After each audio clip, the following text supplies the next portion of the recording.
এ সপ্তাহেই তফসিল ভোট গ্রহণের সময় বাড়ছে 1 ঘন্টা। প্রস্তুতি জানাতে প্রধান উপদেষ্টার সঙ্গে ইসির সাক্ষাৎ।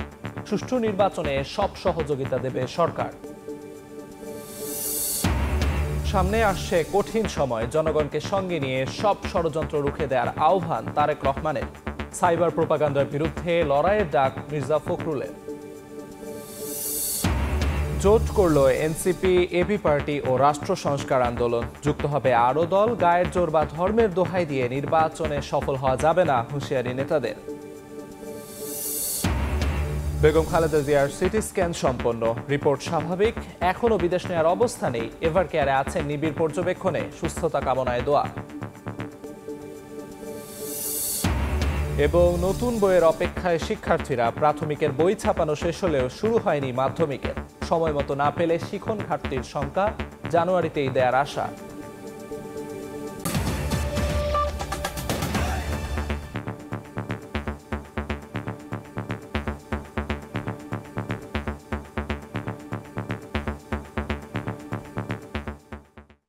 পরিশ্রমের সঙ্গে আছি আমি আমিরুল ইসলাম আলিফ। চলতি সপ্তাহেই জাতীয় নির্বাচনের তফসিল। একসঙ্গে গণভোট করতে ভোট গ্রহণের সময় বাড়ছে 1 ঘন্টা। আগের রাতেই ভোট কেন্দ্রে পৌঁছে যাবে ব্যালট। কমিশন সভা শেষে কমিশনার আবুল ফজল মোহাম্মদ সানাউল্লাহ জানান, নিবন্ধিত সব দল অংশ নিতে পারবে নির্বাচনে। বেসরকারি ব্যাংক কর্মকর্তারা পাবে না দায়িত্ব। ত্রয়োদশ জাতীয় সংসদ নির্বাচন ও গণভোটের তফসিল সহ বিভিন্ন বিষয় পর্যালোচনা করতে নির্বাচন কমিশনের 10ম সভা। অংশ নেন সিএসি সহ সব কমিশনার। ভোটের নানা সিদ্ধান্তে পৌঁছাতে এএমএম নাসিরউদ্দিন নেতৃত্বাধীন কমিশনের সময় লাগে 5 ঘন্টা। সভা শেষে কমিশনার আবুল ফজল মোহাম্মদ সানাউল্লাহ সংবাদ সম্মেলনে জানান, চলতি সপ্তাহেই তফসিল হবে। এর আগে প্রথা অনুযায়ী রাষ্ট্রপতির সঙ্গে দেখা করবে কমিশন। অতি শীঘ্রই আমাদের ত্রয়োদশ জাতীয় সংসদ নির্বাচন এবং গণভোটের তফসিল ঘোষণা করা হবে। এই সপ্তাহের মধ্যেই কোনো এক সময় আমরা তফসিল ঘোষণা করব। কমিশনার জানান, ভোট গ্রহণের সময় 1 ঘন্টা বাড়ানোর সিদ্ধান্ত নিয়েছে ইসি। ভোট কেন্দ্রে ব্যালট পেপার সহ নির্বাচনী সামগ্রী আগের রাতেই চলে যাবে। সংসদ ও গণভোট একসঙ্গে হওয়ায় ভোট কক্ষে বুথ সংখ্যা বাড়ছে বলেও জানান তিনি। নির্বাচন সামগ্রী আগের মতো আগের রাতেই সকল কেন্দ্রে পৌঁছে যাবে।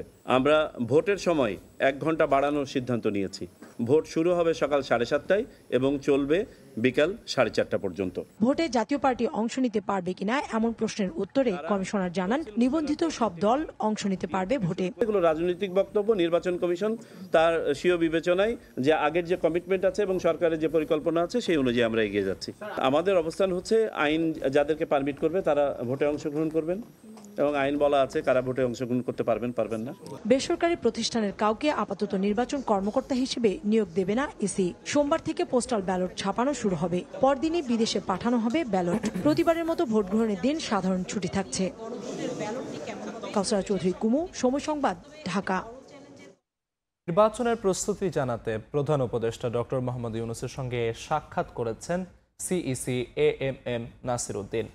রোববার সন্ধ্যায় রাষ্ট্রীয় অতিথি ভবন যমুনায় প্রধান উপদেষ্টার সঙ্গে দেখা করতে যান সিইসি নেতৃত্বে নির্বাচন কমিশনের সব সদস্য। বৈঠকে সিইসি নাসিরউদ্দিন জানান, নির্বাচন আয়োজনে সব ধরনের প্রস্তুতি এগিয়ে চলছে। ফেব্রুয়ারির প্রথমার্ধে একই দিনে নির্বাচন ও গণভোট আয়োজনে কমিশন সম্পূর্ণ প্রস্তুত। এ সময় কমিশনের প্রস্তুতিতে সন্তোষ প্রকাশ করে প্রধান উপদেষ্টা বলেন, সুষ্ঠু ও নিরপেক্ষ নির্বাচন আয়োজনে ইসিকে সব ধরনের সহযোগিতা দিয়ে যাবে সরকার। সামনে আসছে কঠিন সময়, জনগণকে সঙ্গে নিয়ে সব ষড়যন্ত্র রুখে দেওয়ার আহ্বান জানিয়েছেন বিএনপির ভারপ্রাপ্ত চেয়ারম্যান তারেক রহমান। রাজধানীতে দেশ গড়ার কর্মসূচি শীর্ষক আয়োজনে তিনি বলেন, একটি দল স্বৈরাচারের মতো বিএনপির বিরুদ্ধে অপপ্রচার চালাচ্ছে। এদিকে ধর্মের নামে বিভাজন ও সাইবার অপপ্রচারের বিরুদ্ধে লড়াইয়ের ডাক দিয়েছেন বিএনপি মহাসচিব। বিএনপির দেশ গড়ার কর্মসূচি 7 দিন ব্যাপী এই অনুষ্ঠানের প্রথম দিন ছিল জাতীয়তাবাদী ছাত্রদলের আয়োজনে। রাজধানীর কৃষিবিদ ইনস্টিটিউশন মিলনায়তনে বিকেলে দ্বিতীয় ধাপের আয়োজনে ভার্চুয়ালি যোগ দেন বিএনপির ভারপ্রাপ্ত চেয়ারম্যান তারেক রহমান। দেশ গড়ার প্রত্যয় নিয়ে দলীয় নেতাকর্মীদের দিক নির্দেশনা দেন দলের এই শীর্ষ নেতা। বলেন, স্বৈরাচারী সরকার জুলাই আন্দোলনে যেভাবে হাজার হাজার মানুষ হত্যা করেছে, ঠিক সেভাবে 71-এর মহান স্বাধীনতা যুদ্ধে দেশের লাখ লাখ মানুষকে হত্যা ও নারীদের সম্ভ্রমহানি করেছে একটি দল, যারা এখন নিজেদের পক্ষে ভোট টানতে মহান আল্লাহর সঙ্গে শিরক করতেও ছাড়ছে না। একটি রাজনৈতিক দলের কিছু ব্যক্তি বা বেশ কিছু ব্যক্তি বিভিন্ন জিনিসের টিকিট বিক্রি করে বেড়াচ্ছে, বিভিন্ন জিনিসের কনফার্মেশন দিয়ে বেড়াচ্ছে। যেটি আমার না, সেটির কমিটমেন্ট যদি করি তাহলে আমি তার সাথে পাল্লা দিচ্ছি।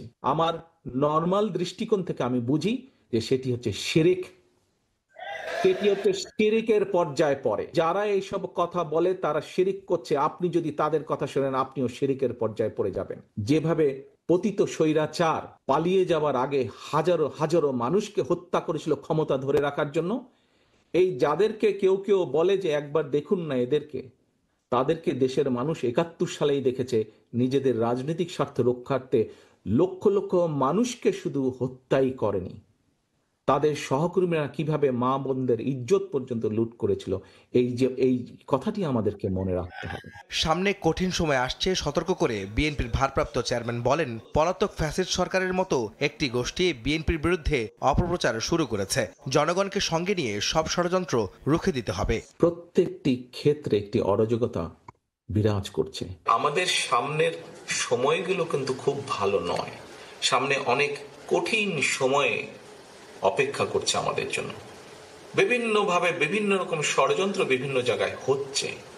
এই ষড়যন্ত্র রুখে দিতে পারে এই দেশের জনগণ, এবং এই ষড়যন্ত্র জনগণকে নিয়ে সাথে রুখে দিতে পারে বিএনপি, বাংলাদেশ জাতীয়তাবাদী দল। পলাতক যে স্বৈরাচার তারা বিএনপির সম্পর্কে যেসব মিথ্যা প্রপাগান্ডা ছড়াতো, আমরা ইদানিং লক্ষ্য করছি কিছু কিছু ব্যক্তি বা দল ঠিক একই সুরে গান গাইছে বা একই সুরে কতগুলো কথা বলার চেষ্টা করছে। এর আগে সকালে কর্মসূচি উদ্বোধন করে দলটির মহাসচিব মির্জা ফখরুল ইসলাম আলমগীর বলেন, ধর্মের নামে বিভাজন ও দলের বিরুদ্ধে একটি গোষ্ঠী অপপ্রচার চালাচ্ছে। সাইবার অপপ্রচারের বিরুদ্ধে ঐক্যবদ্ধ লড়াইয়েরও ডাক দেন তিনি। একটা গোষ্ঠী, একটা মহল ধর্মের নামে বাংলাদেশে একটা বিভাজনের পথ সৃষ্টি করতে চায়। আজকে একটা প্রবণতা দেখা দিয়েছে অত্যন্ত ব্যাপকভাবে বিএনপিকে একটা নেগেটিভ পলিটিক্যাল পার্টি হিসেবে দেখানো। বিএনপি বিভাজনের রাজনীতিতে বিশ্বাস করে না বলেও জানান বিএনপি মহাসচিব। এই অপপ্রচার। আহমেদ সালেহীন, সময় সংবাদ, ঢাকা। নির্বাচন সামনে রেখে নতুন জোট গঠন করল এনসিপি, এবি পার্টি ও রাষ্ট্র সংস্কার আন্দোলন। রোববার বিকেলে ডিআরইউতে আত্মপ্রকাশ অনুষ্ঠানে নেতারা জানান পরিবর্তনের আকাঙ্ক্ষা বাস্তবায়নে কাজ করবেন তারা।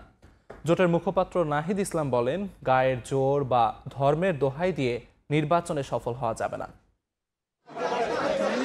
ফেব্রুয়ারিতে জাতীয় নির্বাচনকে সামনে রেখে জোট গঠন নিয়ে তৎপর রাজনৈতিক দলগুলো। রোববার রাজধানীর সেগুনবাগিচায় ডিআরইউতে গণতান্ত্রিক সংস্কার জোটের ঘোষণা দেন এনসিপি, এবি পার্টি ও রাষ্ট্র সংস্কার আন্দোলনের নেতারা। আমরা ঐক্যবদ্ধ হয়েছি।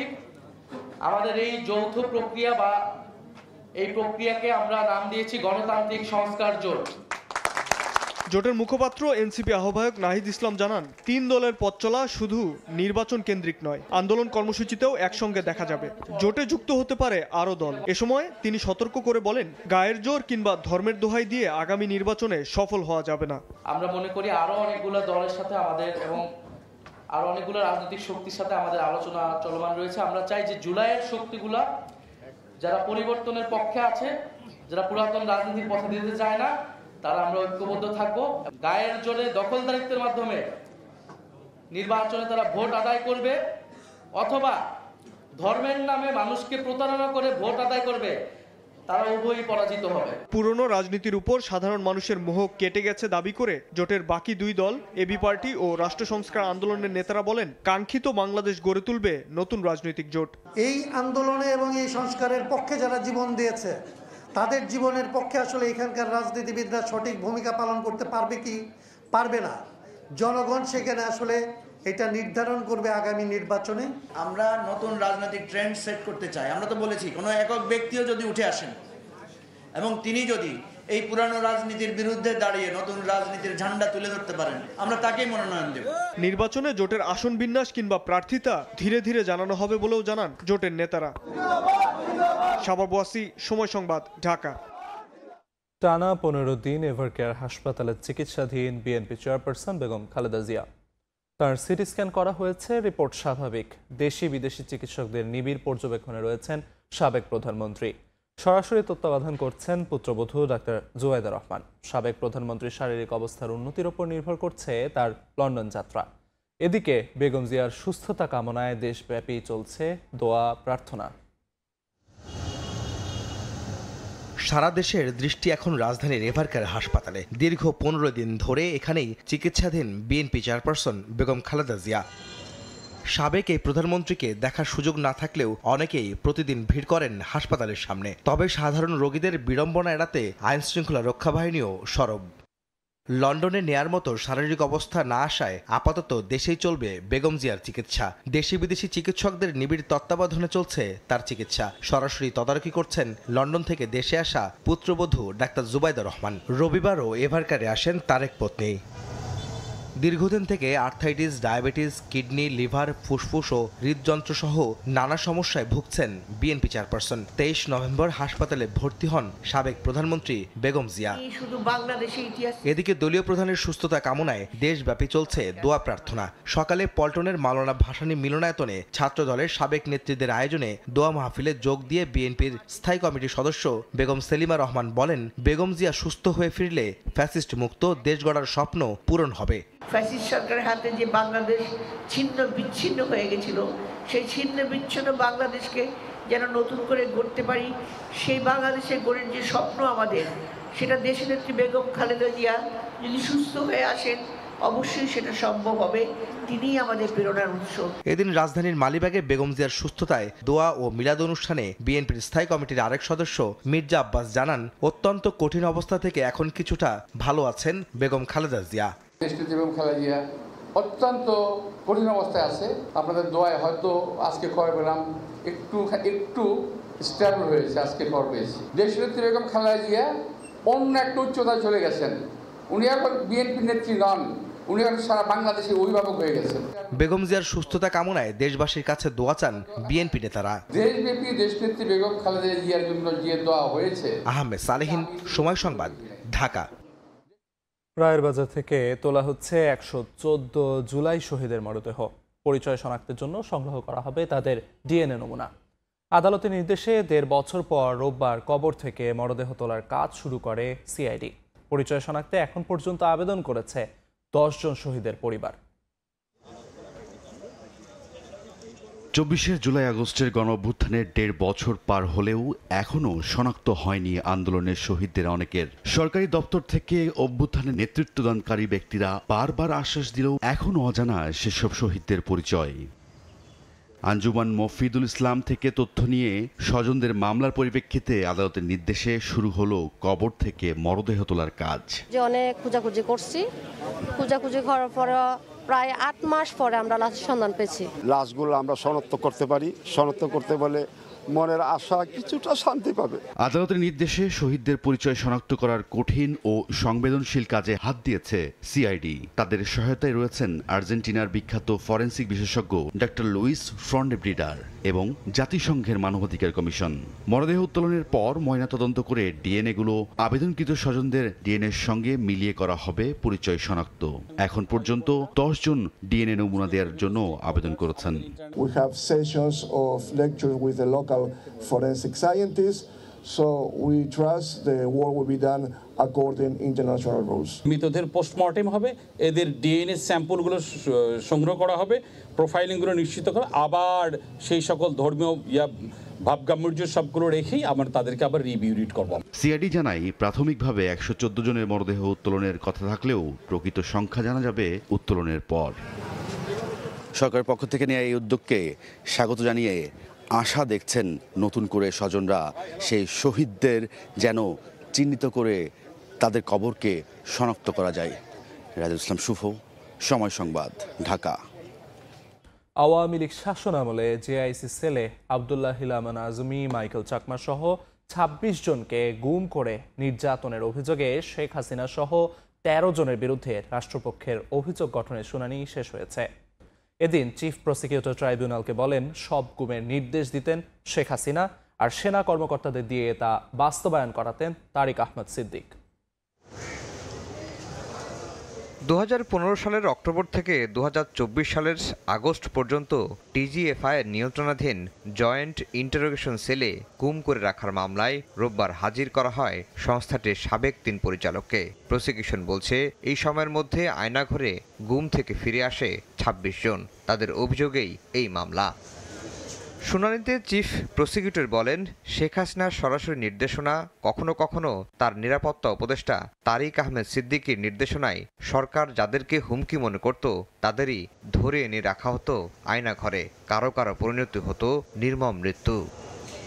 এদিন শেখ হাসিনা, তারিক সিদ্দিকী, ডিজিএফআই এর সাবেক 5 মহাপরিচালক, 3 পরিচালক সহ 13 জনের বিরুদ্ধে আনুষ্ঠানিক অভিযোগ গঠনের শুনানি শেষ করে রাষ্ট্রপক্ষ। এই অপহরণ প্রক্রিয়ার সাথে police, CTTC, DB, DGFI, RAB এবং কোনো ক্ষেত্রে এনএসআই এবং কখনো কখনো বিজিবিকেও ব্যবহার করা হয়েছে। ডিজিএফআই এর সদস্য না হয়েও লেফটেন্যান্ট কর্নেল মকসুরুলের ভয়াবহ অপরাধের চিত্র তুলে ধরে প্রসিকিউশন। সে ডিজিএফআইকে অনেকটা ভাড়াটিয়ার হিসাবে কাজ করত। আসামিদেরকে পিক আপ করা, আসামিদেরকে নির্যাতন করা, আসামিদেরকে বিভিন্ন জায়গায় ডিসপোজাল করা, হত্যা করা, এই জাতীয় কাজগুলো মকসুরুল করত। এদিনও আদালতে উপস্থিত ছিলেন ভুক্তভোগীদের কয়েকজন।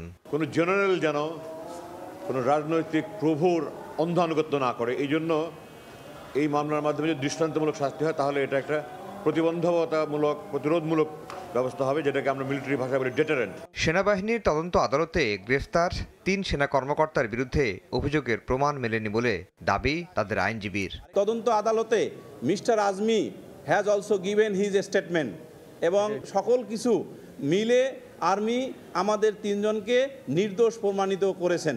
এদিকে ট্রাইব্যুনাল 2-এ কুষ্টিয়ায় 6 জনকে হত্যার মামলায় হাসানুল হক ইনুর বিরুদ্ধে 3য় দিনের সাক্ষ্য গ্রহণ অনুষ্ঠিত হয়েছে।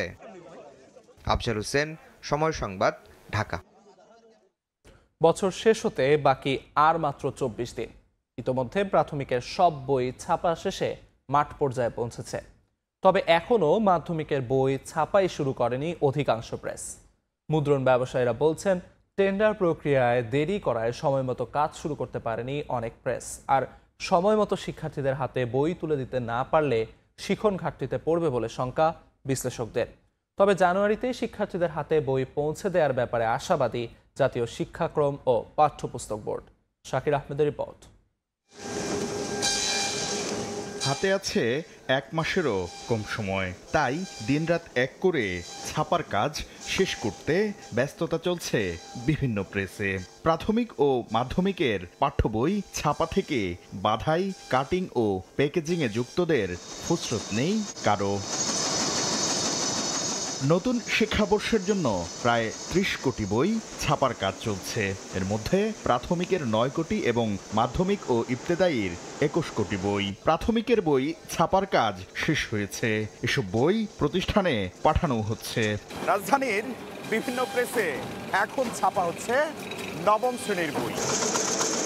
তবে ষষ্ঠ, সপ্তম ও অষ্টম শ্রেণীর 12 কোটি 60 লাখেরও বেশি বই ছাপানোর জন্য সবেমাত্র প্রেসের সঙ্গে চুক্তি করেছে জাতীয় শিক্ষাক্রম ও পাঠ্যপুস্তক বোর্ড। হাতে গোনা মাত্র 2-1টি প্রেস শুরু করেছে ছাপানোর কাজ। চুক্তি অনুযায়ী এই বই ছাপাতে প্রেস মালিকরা সময় পাবেন 50 দিন। মুদ্রণ শিল্প সমিতি বলছে, এনসিটিবি ষষ্ঠ, সপ্তম ও অষ্টম শ্রেণীর প্রথমবারের টেন্ডার বাতিল করায় ছাপানোর কাজ শুরু করতে দেরি হচ্ছে। তাই জানুয়ারিতে কোনোভাবেই সব বই পাবে না শিক্ষার্থীরা। 70% বই জানুয়ারি মাস পর্যন্ত দেওয়া খুবই কষ্টসাধ্য। নর্মালি এখন যে গতি আছে এই গতিতে 40% বই যেতে পারে। আমরা উদ্যমী হলে বিভিন্ন সংকটগুলোকে মোকাবেলা করতে পারি। এই বিষয়গুলো নজর দিয়ে যদি সরকার ব্যবস্থা গ্রহণ করে তাহলে এটা 70% যাইতে পারে, নাহলে 40% যাওয়ার সম্ভাবনা নাই। আগামী বছরের ফেব্রুয়ারিতে জাতীয় নির্বাচন, আর মার্চে রোজা ও ঈদ উল ফিতরের লম্বা ছুটি। তাই জানুয়ারির মধ্যেই শিক্ষার্থীদের হাতে সব বই পৌঁছে দেওয়ার বিকল্প দেখছেন না এই বিশ্লেষক।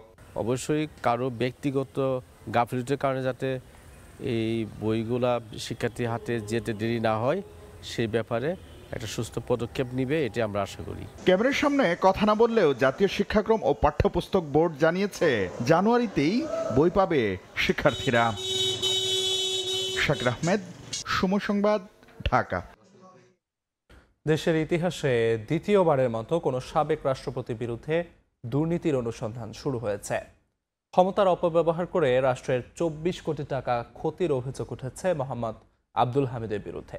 3 ছেলে সহ তার বিরুদ্ধে অনুসন্ধানে 3 সদস্যের কমিটি গঠন করেছে দুদক। 2013 থেকে 23 পর্যন্ত রাষ্ট্রপতির দায়িত্বে ছিলেন মোহাম্মদ আব্দুল হামিদ। বঙ্গভবন ছাড়ার পর রাজধানী নিকুঞ্জে বসবাস শুরু করেন তিনি।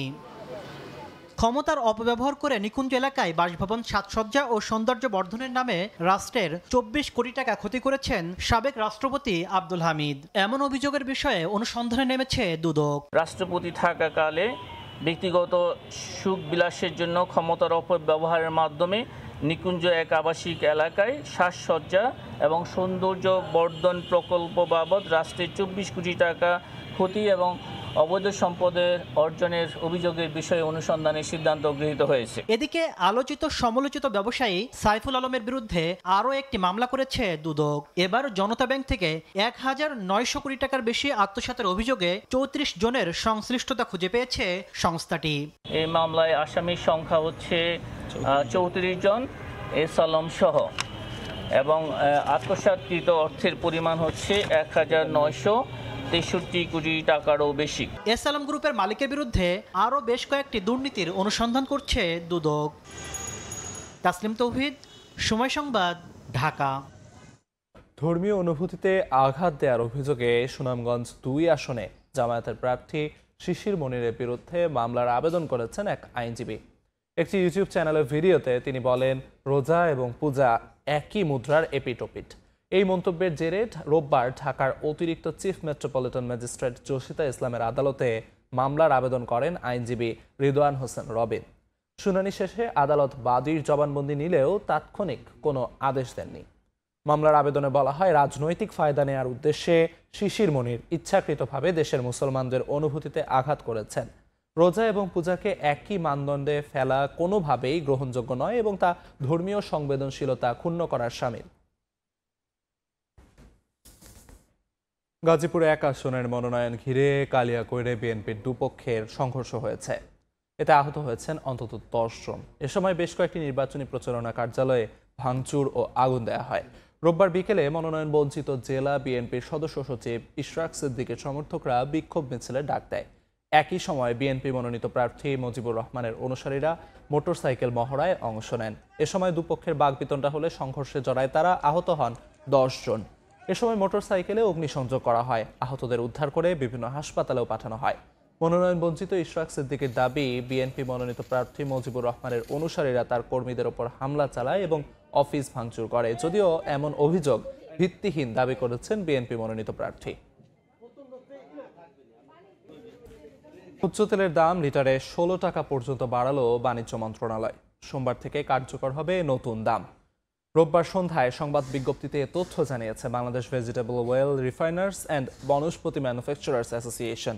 নতুন মূল্য তালিকা অনুযায়ী বোতলজাত সয়াবিন লিটারে 6 টাকা বাড়িয়ে নির্ধারণ করা হয়েছে 195 টাকা, আর খোলায় 7 টাকা বাড়িয়ে করা হয়েছে 176 টাকা। 5 লিটারের বোতল 33 টাকা বাড়িয়ে করা হয়েছে 955 টাকা। এদিকে খোলা পাম তেলের দাম লিটারে 16 টাকা বাড়িয়ে করা হয়েছে 166 টাকা। আমদানির খবরে দাম কমেছে পেঁয়াজের। হিলিতে কেজি প্রতি কমেছে 30 টাকা পর্যন্ত। কৃষি উপদেষ্টা জানান, আমদানির কারণে ক্ষতিগ্রস্ত হবেন না কৃষকরা। এদিকে ক্ষতিগ্রস্ত আলু চাষিদের ভর্তুকি দেওয়ার চিন্তা করছে সরকার। কিছুদিন ধরে লাগামহীন পেঁয়াজের দাম 1 লাফে 40 টাকা পর্যন্ত বেড়ে রাজধানীর বাজারে কেজি থেকে 150 টাকায়। এ অবস্থায় দাম নিয়ন্ত্রণে পেঁয়াজ আমদানির অনুমতি দেওয়ার সিদ্ধান্ত নেয় সরকার। রোববার থেকে আইপির জন্য আবেদন নেওয়া হয় এবং প্রথম দিন 50 জন আমদানিকারকের আবেদন গ্রহণ করা হয়। আমদানির খবরে হিলি স্থলবন্দর সহ স্থানীয় বাজারে পেঁয়াজের দাম কেজিতে কমেছে 30 টাকা পর্যন্ত। দেশি পেঁয়াজের যেহেতু বাজার কমতির দিকে, এলসি পেঁয়াজও মোটামুটি ভোক্তাদের ক্রয় ক্ষমতার ভিতরেই থাকবে।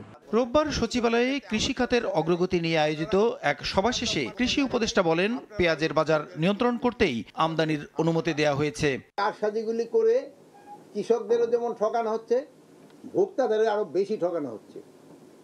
এই যে চক্রটা, এই চক্রটা আমরা খুঁজে বের করতে হবে। এদিকে বাজারে আলুর দাম কম থাকায় এবার আলু চাষিরা ক্ষতিগ্রস্ত হয়েছেন জানিয়ে উপদেষ্টা বলেন, কৃষককে ভর্তুকি দেওয়ার চিন্তা ভাবনা করছে সরকার। আলু চাষিদের আমরা একটা ভর্তুকি দেওয়ার চিন্তা ভাবনা আছে, যেহেতু আলু এই নতুন আলু যদিও কিছু কিছু আসছে, বাট নতুন আলুটা প্রায় 15 দিনের মতো লেট হবে। দেশে মাছ চাষ সহ বিভিন্ন ক্ষেত্রে নির্বিচারে সারের ব্যবহার বাড়ছে মন্তব্য করে এই প্রবণতা কমাতে পদক্ষেপ নেয়ার কথা বলেন কৃষি উপদেষ্টা। প্রসূন আশিস, সময় সংবাদ, ঢাকা। দেশের রপ্তানি খাতে যেসব বৈচিত্র্যের কথা বলা হয় তা রপ্তানি খাতের ব্যবসায়ীদের মাধ্যমে আসা উচিত, তাহলে বিদেশে রপ্তানিতে আরও সুযোগ বাড়বে বলে মন্তব্য করেছেন বাংলাদেশ ব্যাংকের governor doctor Ahsan H Mansur. রোববার সন্ধ্যায় রাজধানীর একটি হোটেলে HSBC এক্সপোর্ট এক্সেলেন্স অ্যাওয়ার্ড অনুষ্ঠানে কথা বলেন গভর্নর।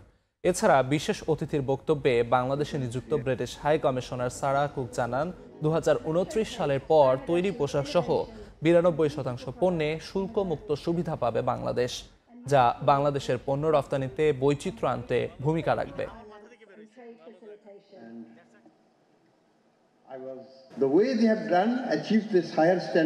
দেশ থেকে বিদেশে রপ্তানি খাতে বৈচিত্র্য আনার সুযোগ আছে, তবে তা রপ্তানিমুখী ব্যবসায়ীদের মাধ্যমে আসা উচিত, তাহলে বিদেশে রপ্তানির নানা দিক থেকে আরও সুযোগ বাড়বে। 2029 সাল পর্যন্ত যুক্তরাজ্যের বাজারে বাংলাদেশের পণ্য শুল্কমুক্ত প্রবেশাধিকার পাবে। এরপর 92% পণ্য এই সুবিধা পাবে, যার মধ্যে পোশাক খাত আছে। এটি প্রমাণ করে যুক্তরাজ্য দীর্ঘমেয়াদে বাংলাদেশের সাথে বাণিজ্যের পরিধি বাড়ানোর কথা ভাবছে। কমতির বার্তা দিয়ে আবারও বাড়ল মূল্যস্ফীতি। বিবিএস এর সর্বশেষ তথ্য বলছে, খাদ্যপণ্যের ব্যয় বৃদ্ধির ওপর ভর দিয়ে সার্বিক মূল্যস্ফীতি বেড়েছে নভেম্বরে, তবে মাস ব্যবধানে কমেছে শিক্ষা, স্বাস্থ্য, পরিবহনের মতো খাদ্য বহির্ভূত খাতের ব্যয়।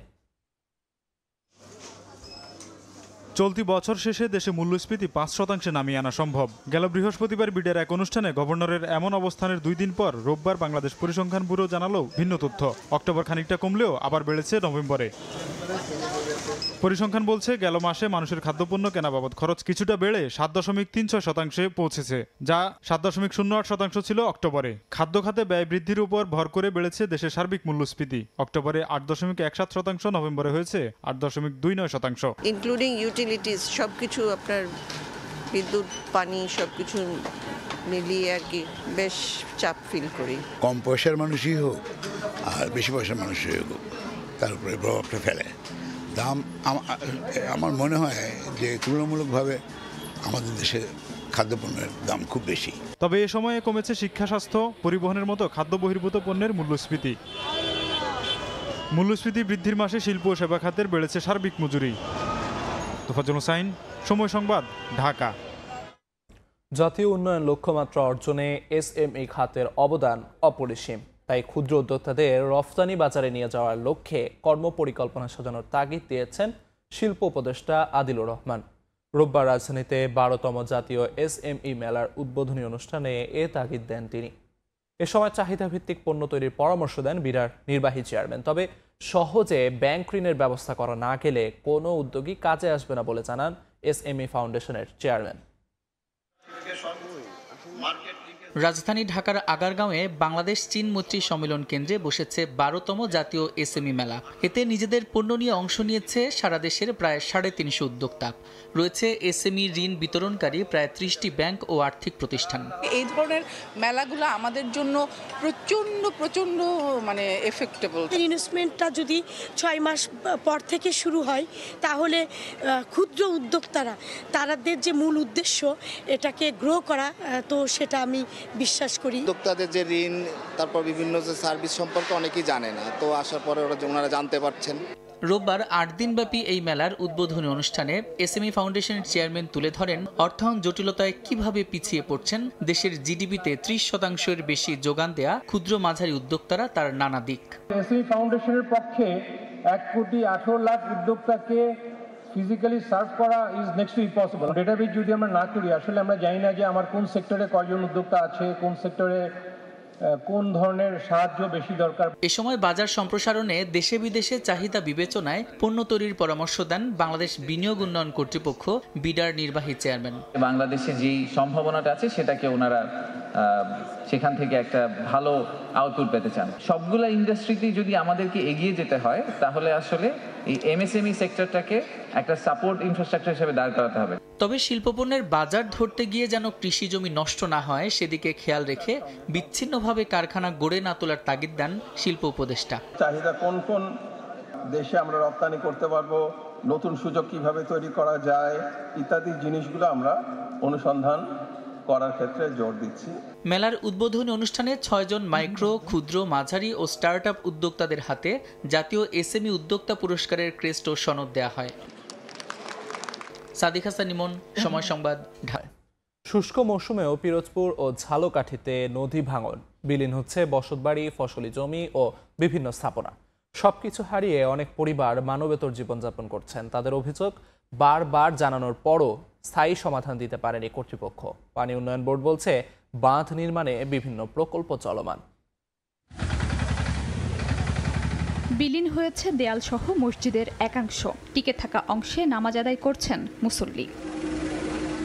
তীব্র নদী ভাঙনের কবলে পিরোজপুরের স্বরূপকাঠি ও কাউখালী উপজেলার সন্ধ্যা, গাবখান ও কচা নদীর 3 নদীর মোহনায় আমরাজুড়ি ফেরিঘাট সংলগ্ন এলাকা। এরই মধ্যে বিলীন হয়েছে অনেক বসতবাড়ি, ফসলি জমিসহ অনেক স্থাপনা। হুমকিতে 2 শতাধিক ব্যবসায়ী প্রতিষ্ঠান, বসতবাড়ি সহ বিভিন্ন স্থাপনা। প্রায় 100-র অধিক আমাদের দোকানপাট ছিল, সব নদীগর্ভে বিলীন হয়ে গেছে। ঝালকাঠির সাথে এখন আমাদের যোগাযোগ নাই বলতেই চলে। ফেরিঘাট, শত শত ঘর, দোকানপাট, জাগার পাট এমনভাবে ভাঙে নামে যেতেছে, বুঝছেন? এটার জন্য আমরা একটা কিছু চাই। এইখানে যে হোটেলটা ছিল এইয়া বউ মাই বলে যে খামু এই আর খাইতে পারতেছি না। ব্লকের মাধ্যমে কাজটি করা হয় তাহলে ফেরিঘাট এবং ঘরবাড়ি, বাকি ঘরবাড়ি, দোকানপাট এবং মসজিদ সব রক্ষা করা সম্ভব। একই অবস্থা ঝালকাঠির সুগন্ধা ও বিষখালী নদী পাড়ের সদর ও নলছিটি উপজেলার অন্তত 10 গ্রামের। এরই মধ্যে নদীতে বিলীন হয়েছে শতাধিক বসতবাড়ি ও ফসলি জমি। মানবেতর জীবনযাপন করছেন ভুক্তভোগীরা। সর্বনাশ হয় এই বিষখালী নদীতে। আমাগো এই যে বসতবাড়ি, এই ঘর, এই এতটুকু জায়গা ছিল না, ঘর বাড়ি সব ভাঙ্গে নদীতে গেছে। বাপজাদার 20-25 কুড়া জমি এই নদীতে গেছে। আমরা রাস্তায় থাই 3 গুণ নাতি লইয়া। যদি ব্লক দিতে সরকারে তাইলে আমাগো একটু ভালো হইতে। আমরা যদি একটা বেরিবেদ পাইতাম বা ব্লক পাইতাম তাহলে মনে আশা করা যায় এই জায়গা আমাগো নদী ভাঙনটা কিছু ঠেক পাইতাম। শীঘ্রই ব্যবস্থা নেওয়ার আশ্বাস পানি উন্নয়ন বোর্ডের। ফিজিবিলিটি স্টাডির প্রতিবেদন পাওয়া যায়, প্রতিবেদনের আলোকে আমরা ডিপিবি আমাদের পানি উন্নয়ন বোর্ডে সাবমিট করব। তা এরপরে আমাদের ব্যবস্থা নেওয়া হবে। প্রকল্প অনুমোদিত হয়েছে, উক্ত প্রকল্পে 680 কোটি টাকা ব্যয় বাস্তবায়ন করা হবে। ওই প্রকল্প বাস্তবায়িত হইলে প্রায় 12 কিলোমিটার নদী সংরক্ষণ কাজ বাস্তবায়ন করা হবে। সুগন্ধা ও বিষখালী নদীপাড়ের 10টি গ্রামে 25,000 মানুষ বসবাস করেন। খাদিজা স্বপ্না, সময় সংবাদ। উত্তরে জেকে বসেছে শীত, প্রতিদিনই কমছে তাপমাত্রা। বিস্তারিত জানাতে ঠাকুরগাঁওয়ে জেলা শহরে আছেন রিপোর্টার জিয়াউর রহমান বকুল। সরাসরি যাচ্ছি তার কাছে। দিন যত যাচ্ছে ততই বেশি কিন্তু এই শীতের যে তীব্রতা, সেই তীব্রতা কিন্তু বাড়ছে। পাশাপাশি আমরা যেটি লক্ষ্য করছি যে হিম শীতল যে বাতাস, সেই বাতাস কিন্তু বইছে। এর পাশেও কিন্তু আমরা যেটি লক্ষ্য করছি ঘন কুয়াশায় পথঘাট মাঝে মাঝেই কিন্তু ঢাকা থাকছে। সবচেয়ে বড় বিষয় হচ্ছে যে এই সময়টাতে যেই শীতের তীব্রতা, সেই শীতের তীব্রতার কারণে সাধারণ মানুষের যেই চলাচল, সেই চলাচল কিছুটা ব্যাহত হচ্ছে। এবং সবচেয়ে বড় বিষয় হচ্ছে যে এই অঞ্চলের মানুষ যারা আছে, যারা খেটে খায় এবং দিন যাপন করে, তাদের কিন্তু সবচেয়ে বেশি সমস্যা হচ্ছে। তাদের যে আয়ের উৎস, অর্থাৎ যারা দিন আনে দিন খায়, যারা রিক্সা চালক, ভ্যান চালক, তাদের কিন্তু পরিস্থিতি দিন যত যাচ্ছে তত বেশি কঠিন হচ্ছে। অর্থাৎ ভোর সকালে তারা বের হয়ে তারা শহরে এসে তারপরে কিন্তু ভাড়ায় যে পরিচালিত করত যানবাহন, সেই ভাড়া কিন্তু এখন আর আগের মতো হচ্ছে না। সে কারণে তাদের যে দুর্ভোগ, সেই দুর্ভোগটা বাড়ছে দিন দিন। আমরা কথা বলেছি যে স্বাস্থ্য বিভাগের যারা দায়িত্বরত আছে তাদের সাথে কথা বলে জেনেছি যে ঠাকুরগাঁও জেলার যেই স্বাস্থ্য যেই হাসপাতালগুলো আছে স্বাস্থ্য বিভাগের, সেই হাসপাতালগুলোতে প্রতিনিয়ত যে রোগীর সংখ্যা, সেই কিন্তু বাড়ছে। তবে সবচেয়ে বেশি আমাদেরকে জানিয়েছেন যে এই সময়টাতে বয়োবৃদ্ধ যারা আছে, যারা শিশুরা আছে, তাদের কিন্তু রোগ বেশি হচ্ছে এবং হাসপাতালমুখী হচ্ছে। এর মধ্যে ডায়রিয়া, নিউমোনিয়া সহ নানা রোগে আক্রান্ত হয়ে ঠাকুরগাঁর যে হাসপাতালগুলো আছে সেই হাসপাতালগুলোতে ভর্তি হচ্ছে। এর পাশাপাশি আমরা এটিও লক্ষ্য করছি যে সড়কে যে যানবাহনগুলো রয়েছে, যেই যানবাহনগুলো দূর দূরান্ত থেকে ঠাকুরগাঁয়ে আসে, সেই যানবাহনগুলোও কিন্তু দিনের বেলাতে হেডলাইট জ্বালিয়ে মাঝে মাঝেই চলাচল করছে। তবে যারা শ্রমিক সংশ্লিষ্টরা রয়েছে তাদের সাথে আমরা কথা বলেছিলাম, তারা বলছে যে ঢাকা থেকে বা চট্টগ্রাম থেকে ঠাকুরগাঁয়ে যেই গাড়িগুলো আসে যে দীর্ঘ যে পথ, সেই পথ অতিক্রম করে আসছে, এতে করে সড়কের যে দুর্ঘটনা, সেই দুর্ঘটনা কিন্তু মাঝে মাঝেই লক্ষ্য করছেন তারা। এবং ঘন কুয়াশায় পথঘাট ঢাকা থাকার কারণে তাদের যেই যানবাহন চালানোর ক্ষেত্রে যেই সমস্যা, সেই সমস্যাগুলো সম্মুখীন হচ্ছেন। আমরা বলতে পারি যে উত্তরের যেই জনপদ অর্থাৎ পঞ্চগড়ের পাশেই কিন্তু ঠাকুরগাঁ, এই যে হিমালয়ের পাদদেশে অবস্থিত, সে কারণেই কিন্তু শীতের তীব্রতা বরাবরই বাড়ে এবং শীতের তীব্রতা বাড়ার কারণেই মানুষের যেই স্বাভাবিক জীবনযাপন অর্থাৎ সেই জীবনযাপন কিন্তু অনেকটাই কষ্টসাধ্য হয়ে ওঠে। তো এই ছিল ঠাকুরগাঁও থেকে শীতের সবশেষ পরিস্থিতি। ঠাকুরগাঁ থেকে শীতের সবশেষ পরিস্থিতি জানাচ্ছিলেন সহকর্মী জিয়াউর রহমান বকুল। সেনাবাহিনীর উদ্যোগে রাঙামাটিতে শীতবস্ত্র ও খেলাধুলার সামগ্রী বিতরণ করা হয়েছে। রোববার দুপুরে কাউখালীর ঘাগড়ার চেলাছড়া সরকারি প্রাথমিক বিদ্যালয় মাঠে শিক্ষার্থীদের মাঝে ক্রীড়া সামগ্রী তুলে দেওয়া হয়। পরে দুস্থদের মাঝে তা বিতরণ করা হয়। অনুষ্ঠানে প্রধান অতিথি ছিলেন Rangamati region commander brigadier general Mohammad Nazmul Haque. বিশেষ অতিথি ছিলেন সদর জোন অধিনায়ক, উপজেলা নির্বাহী কর্মকর্তা, ইউপি চেয়ারম্যান সহ অন্যান্য সেনা কর্মকর্তারা।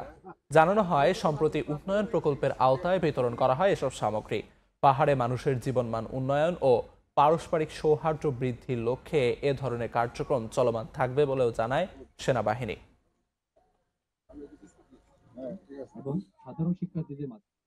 বরিশাল অঞ্চলে আমন ধানের রেকর্ড ফলনে খুশি প্রান্তিক কৃষকরা। তবে বাজারে ধানের কাঙ্ক্ষিত দাম পাওয়া নিয়ে কিছুটা শঙ্কিত তারা। যদিও কৃষি বিভাগ বলছে দাম নিয়ে দুশ্চিন্তার কোনো কারণ নেই। সুজয় দাসের ছবিতে মেহেদী হাসান বাপ্পির রিপোর্ট।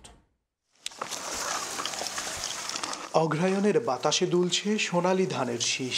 বাম্পার ফলনে ফুটেছে কৃষকের মুখে হাসি। বরিশালে শুরু হয়েছে রোপা আমন ধান কাটা। আবহাওয়া অনুকূলে থাকায় চলতি বছর আমনের ফলন হয়েছে ভালো। তবে ঘাম ঝরিয়ে মাঠ ভরা ধান তুললেও ন্যায্য মূল্য পাওয়া নিয়ে দুশ্চিন্তায় প্রান্তিক কৃষক।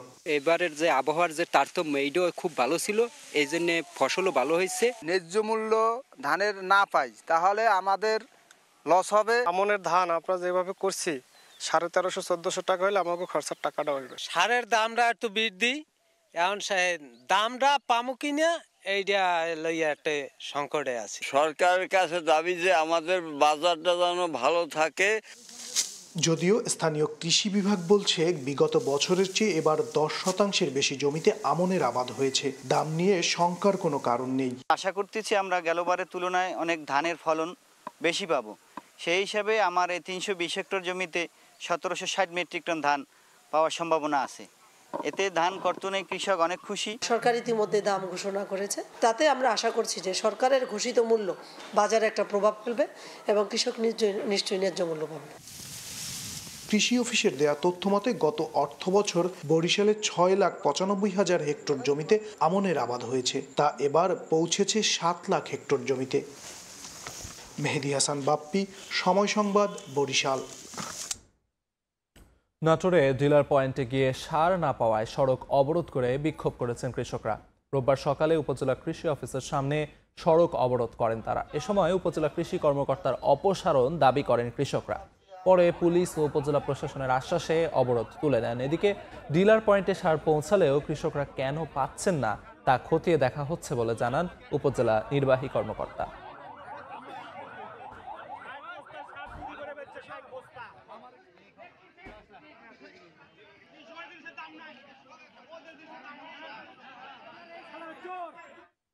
ঢাকা জেলার বৃহত্তর মাছের পাইকারি বাজার বাইপাইল মৎস্য আড়ত ভোর থেকেই পাইকার ক্রেতা ও বিক্রেতার হাঁক ডাকে সরগরম থাকে।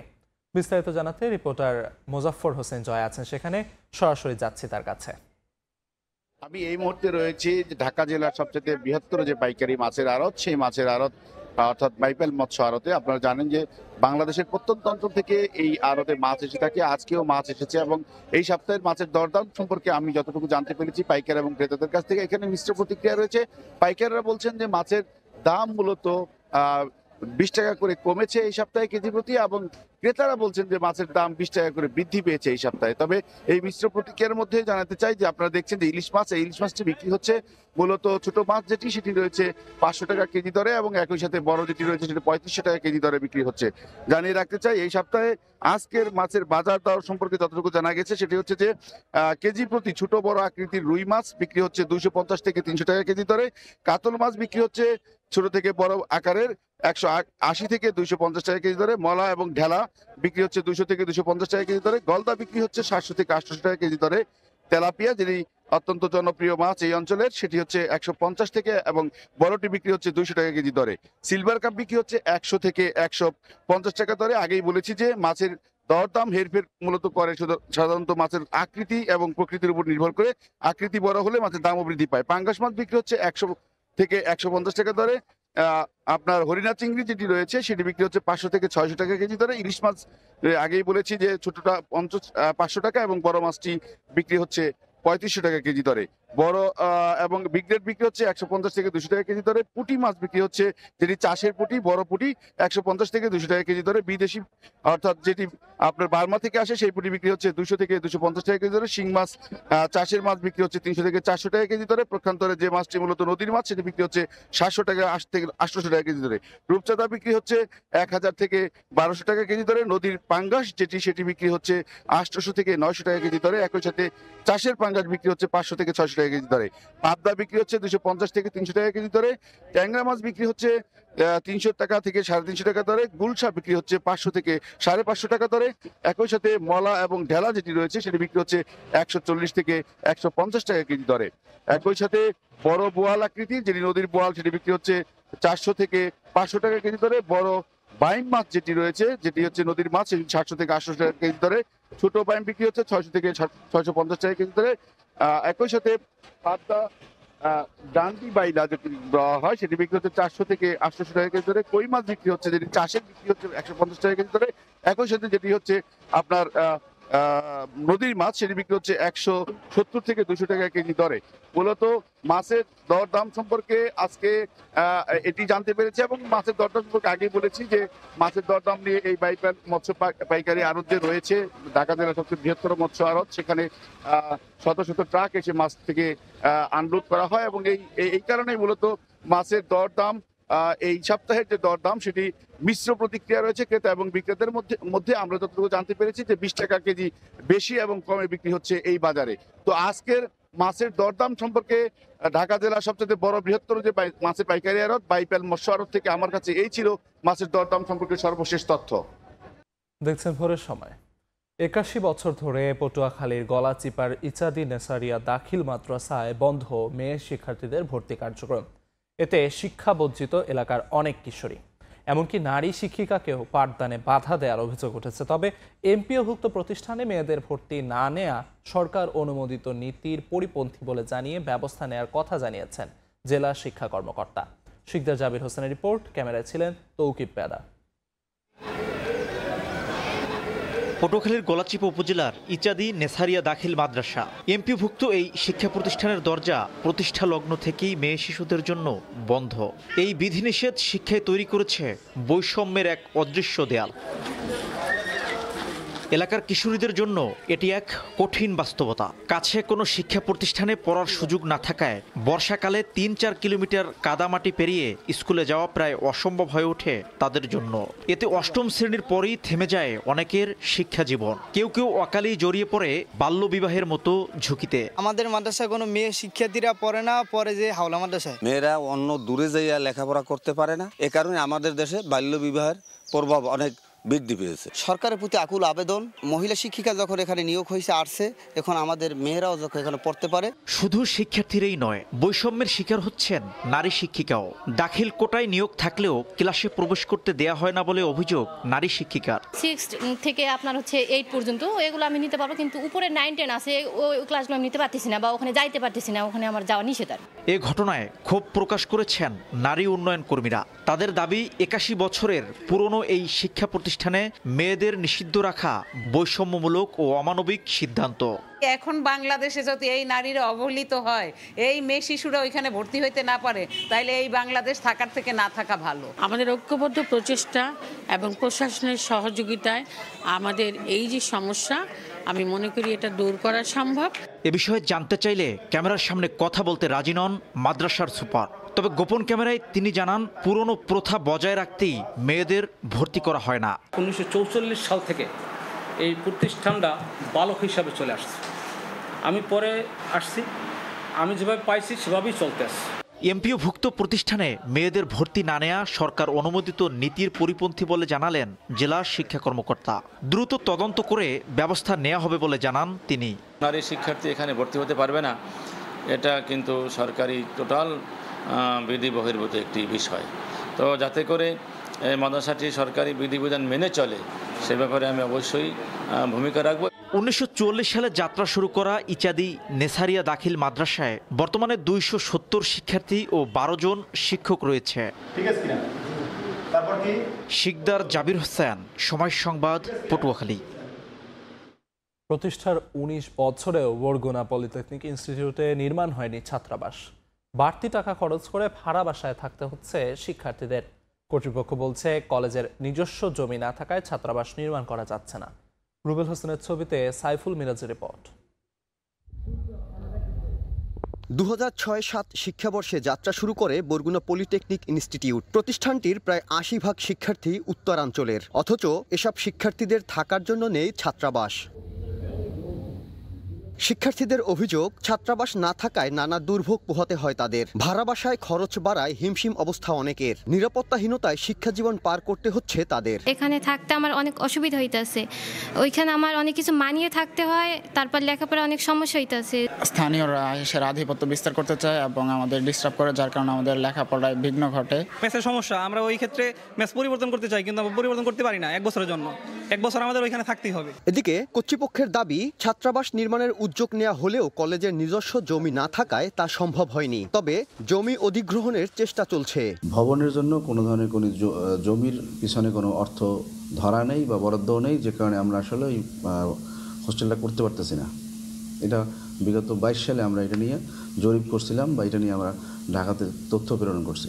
আমাদের ঊর্ধ্বতন কর্তৃপক্ষ আমাদের কাছ থেকে তথ্য চেয়েছিল এই হোস্টেল এবং আমাদের জমি এবং অন্যান্য স্থাপনার জন্য। আমরা ঊর্ধ্বতন কর্তৃপক্ষকে তা অবহিত করেছি। বর্তমানে বরগুনা পলিটেকনিক ইনস্টিটিউটে অধ্যয়নরত 1200 শিক্ষার্থীর মধ্যে 900 ছাত্র ও 300 ছাত্রী রয়েছেন। সাইফুল মিরাজ, সময় সংবাদ, বরগুনা। চুয়াডাঙ্গায় বেকারির মিক্সার মেশিনে জড়িয়ে এক শ্রমিকের মৃত্যু হয়েছে। রোববার দুপুরে আলমডাঙ্গা আনন্দধাম এলাকার ক্যানালপাড়ায় ভাই বোন বেকারিতে এ দুর্ঘটনা ঘটে। পুলিশ জানায়, বেকারিতে মিক্সার মেশিনে কাজ করছিলেন সোহান আলী। অসাবধানতাবশত মেশিনে হাত জড়িয়ে ভেতরে পড়ে যায়। বেকারিতে অন্য শ্রমিকরা তার চিৎকার শুনে ছুটে এলেও বাঁচাতে পারেননি। খবর পেয়ে ঘটনাস্থল থেকে মরদেহ উদ্ধার করে ময়নাতদন্তের জন্য সদর হাসপাতাল মর্গে পাঠায় পুলিশ।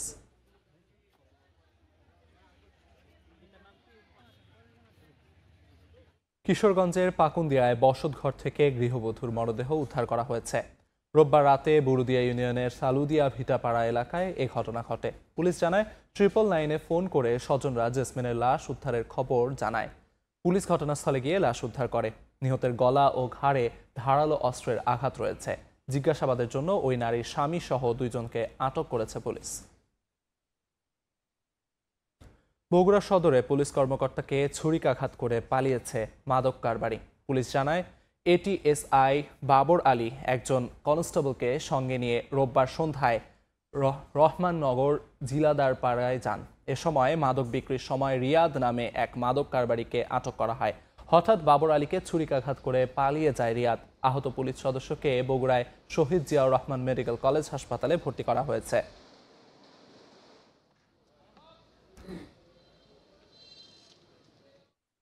বাগেরহাটের মোংলায় নানা অনিয়মের অভিযোগে বিভিন্ন ক্লিনিক ও ডায়াগনস্টিক সেন্টারে অভিযান চালিয়েছে উপজেলা প্রশাসন। রোববার দুপুরে এ অভিযানে নেতৃত্ব দেন উপজেলা নির্বাহী কর্মকর্তা শারমিন আক্তার সুমি। এ সময় রাতুল ক্লিনিক অ্যান্ড ডায়াগনস্টিকে অনিয়মের কারণে জরিমানা করা হয়। এছাড়াও মূল্য তালিকা টানানো সহ আগামী 1 মাসের মধ্যে অভিজ্ঞ চিকিৎসক দিয়ে ক্লিনিক পরিচালনার নির্দেশ দেওয়া হয়। গত শুক্রবার পৌর শহরের মাদ্রাসা রোডে রাব্বি ক্লিনিকে সিজারের সময় এক নারীর মৃত্যুর ঘটনায় এ অভিযানে নামে উপজেলা প্রশাসন।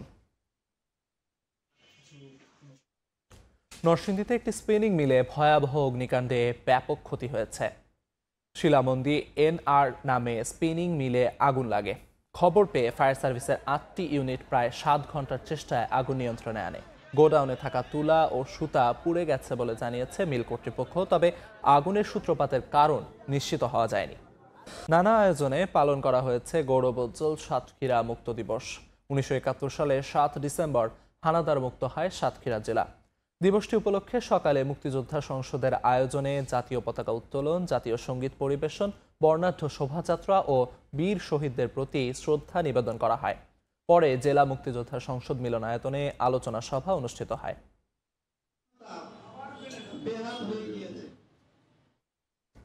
প্রাকৃতিক সৌন্দর্যের আধার সিলেটের জাফলংয়ের খাসিয়াপল্লীতে গড়ে উঠছে কমিউনিটি বেসড ট্যুরিজম, যেখানে পারিবারিক পরিবেশের থেকেই প্রকৃতি ও জাতিগত নানা সংস্কৃতি উপভোগ করতে পারবেন পর্যটকরা। এর মাধ্যমে সৃষ্টি হচ্ছে কর্মসংস্থানও। জাফলংয়ের খাসিয়াপল্লী ঘুরে এসে প্রথম পর্বের বিস্তারিত কাজল আব্দুল্লাহ রিপোর্টে। ক্যামেরায় ছিলেন আবুল কালাম আজাদ।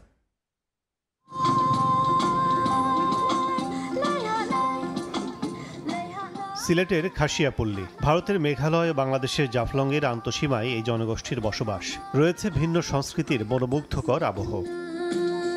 মূলত দেশের সিলেট অঞ্চল নদী, পাহাড়, ঝর্ণা আর পাথরের মেলবন্ধন, যা পুলকিত করে পর্যটকদের। তবে দীর্ঘদিনের সাধারণ পর্যটনের ধারণাকে ঠিক রেখেই এবার জনপদকে কেন্দ্র করে টেকসই পর্যটন গড়ে তুলতে চায় সরকার। এজন্য খাসিয়াপল্লীকে গড়ে তোলা হচ্ছে সে আদলে, যেখানে পল্লীর পরিবেশ, জনগোষ্ঠীর সামাজিক নিজস্বতা ও সংস্কৃতি ঠিক রেখে তাদের সঙ্গে থেকে প্রকৃতিকে দেখবেন, জানবেন পর্যটকরা, যাকে বলা হচ্ছে কমিউনিটি বেসড ট্যুরিজম বা CBT। এর মধ্যে এই পল্লীর বেশ কয়েকটি বাড়িতে থাকতে পারছেন অতিথিরা। তাদের সহযোগিতায় ট্যুর গাইড হিসেবে কর্মসংস্থান হচ্ছে অনেকের। খাসিয়াদের পরিবারের সাথে যে এক্সপেরিয়েন্স, এটা হচ্ছে পর্যটকরা কিভাবে নেবে সেটাকে কেন্দ্র করেই হচ্ছে আমরা মূলত হোমস্টে ব্যবস্থা করেছি। আসলে আমরা ওদেরকে রিসিভ করে একটা শিডিউল আছে, শিডিউল অনুযায়ী ওদেরকে পুরো এরিয়াটা ঘুরিয়ে কমিউনিটি ভিত্তিক ট্যুরিজম পর্যটকদের কাছে জনপ্রিয় করতে সহায়তা করছে বাংলাদেশ ট্যুরিজম বোর্ড ও ইন্টারন্যাশনাল লেবার অর্গানাইজেশন ILO। তবে পল্লীর অবকাঠামো, সুযোগ সুবিধা নিশ্চিতে সরকারকে আহ্বান জানান খাসিয়া প্রধান। 1 বছরে যে এই পরিবেশ ট্যুরিজমের কারণে কিন্তু আমাদের এখানে অনেক মানুষের, বিশেষ করে যুবক যারা ড্রপ আউট, যারা ছাত্রছাত্রী রয়েছে, তারা একটা জীবন জীবিকার একটা পথ আমরা দেখতে পাচ্ছি আর কি। BTBকেও বলেছি আর ILOকেও বলেছি যে আমাদের এখানে এটা আরও অনেক আগ্রহী আছে, তাদেরকে সাপোর্ট কীভাবে আপনারা করবেন, আপনারা চেষ্টা করেন। কিন্তু তারা তো নিজে থেকে তো সাপোর্ট করতে পারবে না, আর্থিক ব্যাপার আছে, হ্যাঁ, তারপরে ট্রেনিংয়ের ব্যাপার আছে। এবং ILO, BTB, Bangladesh tourism board যদি ব্যবস্থা সহায়তা না করে তাহলে এরা তো এগিয়ে আসতে পারবে না। স্থানীয় বাড়ি নির্ভর পর্যটনে সংশ্লিষ্ট এলাকা ও পর্যটকদের নিরাপত্তা সহ সার্বিক উন্নয়নের সেতু হিসেবে কাজ করছে বাংলাদেশ ট্যুরিজম বোর্ড। আমরা চেষ্টা করতেছি যে কমিউনিটির যে পিপল আছে তাদেরকে উৎসাহিত করা, যে ট্যুরিস্টরা আসলে তাদের অন্তর্ভুক্তি উন্নয়ন হবে বা আর্থিক লাভবান হবে, ওনাদেরকে উৎসাহিত করতেছি। আর যারা ট্যুরিস্ট আছে তাদেরকেও আমরা উৎসাহিত করি যে কমিউনিটি পিপলদের মধ্যে তারা যাতে আসলে তাদের সংস্কৃতি সম্পর্কে জানতে পারবে। খাসিয়াপঞ্জিতে অবস্থান করে বিশাল সমতলে চা বাগান, পিনাইন নদী ও বৈচিত্র্যময় সংস্কৃতি উপভোগ করতে পারবেন পর্যটকরা। খাসিয়া জনগোষ্ঠীর জীবনমান পরিবর্তন, সন্তানদের লেখাপড়া সহ সার্বিক সামাজিক অর্থনৈতিক উন্নয়নের গতি বেড়েছে। আগামীতে কমিউনিটি বেসড ট্যুরিজমের মাধ্যমে দেশের বৃহৎ জনগোষ্ঠীর সঙ্গে সম্পর্ক আরও নিবিড় করতে চায় এই জনপদ। খাসিয়াপঞ্জি থেকে কাজল আব্দুল্লাহ, সময় সংবাদ, জাফলং, সিলেট। পুরো সময় এই ছিল আমার কাছে। পরবর্তী সংবাদগুলো জানাতে যুক্ত হচ্ছেন সহকর্মী তোহা খান তামিম। আলিফ, আপনাকে ধন্যবাদ। পরবর্তী সংবাদগুলো নিয়ে ফিরছি কিছুক্ষণ পরেই, সঙ্গে থাকুন সময়ের। দেখছেন ভোরের সময়। প্রাণ সসের মাখামাখি টেস্ট নুডলসকে করে তোলে আরো ইয়ামি আরো জোস। প্রাণ সস। ভারতের পশ্চিমবঙ্গে বাবরি মসজিদের আদলে একটি মসজিদের ভিত্তিপ্রস্তর স্থাপনের একদিন পরই গীতা পাঠের আসর বসল কলকাতায়। একটি ধর্মীয় সংগঠনের পক্ষ থেকে আয়োজিত এই অনুষ্ঠানে বিজেপির শীর্ষ নেতারা উপস্থিত ছিলেন। তবে আমন্ত্রণ জানানো হলেও অনুষ্ঠান এড়িয়ে গেছেন রাজ্যের মুখ্যমন্ত্রী মমতা বন্দ্যোপাধ্যায়। বিস্তারিত জানাচ্ছেন সুব্রত আচার্য। বিধানসভা নির্বাচনের আগেই পশ্চিমবঙ্গে স্পষ্ট হচ্ছে ধর্মীয় মেরুকরণ। মুর্শিদাবাদে বাবরি মসজিদের আদলে মসজিদ নির্মাণের প্রস্তুতি নিয়ে উত্তেজনার মধ্যেই 5 লাখ কণ্ঠে গীতা পাঠের আসরের ডাক দেওয়া হয় কলকাতায়। সনাতন সংস্কৃতি সংসদ আয়োজিত এই অনুষ্ঠানে গীতা পাঠের মধ্য দিয়ে ধর্মীয় রীতি প্রচার করা হয়। আয়োজকরা অনুষ্ঠানে রাজ্যের মুখ্যমন্ত্রী ও তৃণমূল নেত্রী মমতা বন্দ্যোপাধ্যায়কে আমন্ত্রণ জানালেও তিনি এড়িয়ে গেছেন। তবে বিজেপির শীর্ষ নেতারা আয়োজনে অংশ নিয়ে গীতা পাঠ করেন। আয়োজকদের দাবি অনুষ্ঠানটি ছিল অরাজনৈতিক, যদিও রাজনৈতিক বার্তা দেন বিজেপি নেতারা। আর ধর্মের সঙ্গে রাজনীতি জড়িয়ে ফেলাকে নির্বাচনী প্রচারণার কৌশল হিসেবে দেখছেন কংগ্রেস নেতারা। আমরা রাজনীতি করি, তাই আমরা ভোট চাইতে পারি। এবার সাধু যদি মনে করে আমি গীতা পাঠও করবো, আমি ভোটও নিব, তাহলে আমাদের বাজার বলে কিছু থাকবে না। এবার আমরাই বা কোথায় যাব? পশ্চিমবঙ্গে তার রাজনীতিবিদ থাকবে না, তাহলে রাজনীতি করার লোক পাওয়া যাবে না। এদিকে মুর্শিদাবাদে বিজেপির পক্ষ থেকে মন্দির তৈরির উদ্যোগের খবর জানিয়েছে স্থানীয় গণমাধ্যম। সমালোচকরা বলছেন, নির্বাচনের আগে প্রধান 2 রাজনৈতিক শিবির মন্দির মসজিদ ইস্যুকে হাতিয়ার করে ভোট বাক্স ভরাতে মাঠে নেমে পড়েছে। সুব্রত আচার্য, সময় সংবাদ, কলকাতা। যুক্তরাষ্ট্রের সদ্য প্রকাশিত জাতীয় নিরাপত্তা কৌশলকে স্বাগত জানিয়েছে রাশিয়া। 33 পৃষ্ঠার এই নথির বেশিরভাগ রাশিয়ার কৌশলগত দৃষ্টিভঙ্গির সঙ্গে সামঞ্জস্যপূর্ণ বলে মন্তব্য করেছে মস্কো। নিরাপত্তা কৌশলকে ইতিবাচক হিসেবে দেখছেন ক্রেমলিনের মুখপাত্র দিমিত্রি পেসকভ। এদিকে নথির সমালোচনা করেছে ইইউ। এদিন ইউক্রেনে রুশ হামলায় নিহত হয়েছেন অন্তত 4 জন। কিয়েভকে সহায়তা করা থেকে যুক্তরাষ্ট্র সরে আসতে পারে বলে মন্তব্য করেছেন ট্রাম্পের বড় ছেলে ডোনাল্ড ট্রাম্প জুনিয়র। আবারও ইউক্রেনে হামলা চালিয়েছে রাশিয়া। স্থানীয় সময় রোববার দেশটির অবকাঠামো, জ্বালানি স্থাপনা এবং ড্রোন প্রস্তুতকারক কেন্দ্রসহ একাধিক স্থানে দীর্ঘ পাল্লার অস্ত্র ব্যবহার করে হামলা চালায় মস্কো। এতে হতাহত হয়েছেন কয়েকজন। এছাড়া ইউক্রেনের খার্কিভ অঞ্চলের কুচেরভকা এবং ডোনেস্কের রোভনয়ে বসতি দখলের দাবি করে রুশ কর্তৃপক্ষ। ইউক্রেনের সাম্প্রতিক হামলার জবাবে এ পাল্টা হামলা চালানো হয়েছে দাবি রুশ প্রতিরক্ষা মন্ত্রণালয়ের। এদিকে যুক্তরাষ্ট্রের সদ্য প্রকাশিত জাতীয় নিরাপত্তা কৌশলকে স্বাগত জানিয়েছে রাশিয়া। মস্কো বলছে, 33 পৃষ্ঠার এই নথির অনেক দিকই রাশিয়ার কৌশলগত দৃষ্টিভঙ্গির সঙ্গে সামঞ্জস্যপূর্ণ। স্থানীয় সময় রোববার রাশিয়ার রাষ্ট্রীয় সংবাদ সংস্থা তাসে প্রকাশিত এক সাক্ষাৎকারে ক্রেমলিনের মুখপাত্র দিমিত্রি পেসকভ বলেন, নিরাপত্তা কৌশলকে ইতিবাচক হিসেবে দেখছেন তিনি। পাশাপাশি মস্কো নথিটি আরও বিশ্লেষণ করে চূড়ান্ত মন্তব্য জানাবে বলেও জানান তিনি। বিদেশি প্রভাব মোকাবেলা, অভিবাসন বন্ধ করা এবং ইউরোপীয় ইউনিয়নের কথিত সেন্সরশিপ নীতির বিরোধিতা, এসব বিষয়কে নতুন কৌশলে অগ্রাধিকার দেয়া হয়েছে। নথিতে আরও বলা হয়, কয়েকটি ইউরোপীয় দেশের অর্থনীতি ও সেনাবাহিনী ভবিষ্যতে পর্যাপ্ত শক্তিশালী থাকবে কিনা এ নিয়ে সন্দেহ রয়েছে। এছাড়া ইউরোপের কিছু দেশে জাতীয়তাবাদী রাজনৈতিক দলগুলোর প্রভাব বৃদ্ধির প্রশংসা করা হয়েছে। কৌশলপত্রে রাশিয়াকে ঘিরে তুলনামূলক নরম ভাষা ব্যবহার করা হয়েছে বলে উদ্বেগ জানায় ইউরোপীয় ইউনিয়ন। তাদের আশঙ্কা, এতে ইউক্রেন যুদ্ধের প্রশ্নে মস্কোর ওপর পশ্চিমাদের চাপ দুর্বল হয়ে যেতে পারে। নথিতে আরও উল্লেখ করা হয়েছে, যুক্তরাষ্ট্রের প্রচেষ্টা ব্যাহত করতে ইইউ ভূমিকা রাখছে। পাশাপাশি বলা হয়েছে, রাশিয়ার সঙ্গে কৌশলগত স্থিতিশীলতা ফিরিয়ে আনা ইউরোপের সামগ্রিক অর্থনীতিকে স্থিতিশীল করতে পারে। নিরাপত্তা কৌশল নিয়ে প্রতিক্রিয়ায় জার্মানির পররাষ্ট্রমন্ত্রী বলেছেন, মত প্রকাশের স্বাধীনতা বা সমাজ ব্যবস্থা কেমন হবে এসব বিষয় কৌশলগত নথিতে থাকা উচিত কিনা, বিশেষত জার্মানির ক্ষেত্রে তা নিয়ে প্রশ্ন রয়েছে।